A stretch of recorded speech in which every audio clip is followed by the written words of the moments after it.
কপাল আজকে খুইলে গেল রে।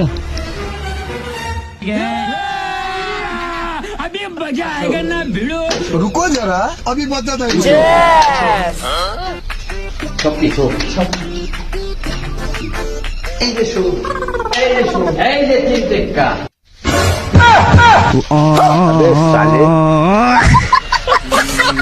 और अभी तो रुको, क्लाइमैक्स अभी बाकी है।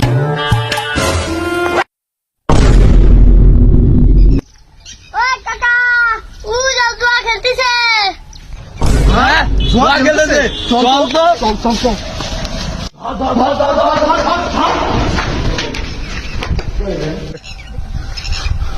খাবার কোন দিকে ঘুরে খালি খালি টেহা দাও, খালি টেহা দাও, কোন দিকে ঘুরে কোনো খবর নাই। কাকা এই যে আপনার পোলা ওই খালপার ব্রিজের নিচে বসে জুয়া খেলে, এলাকাটা পুরো ধ্বংস করে দিল। এখন আপনি কি করবেন করেন, ধরে নিয়েছে আজকে। জুয়া খেলো না, জুয়া খেলো। বাবা এই যে আজকের কামাই ধরো। আমার সব জুয়া খেলে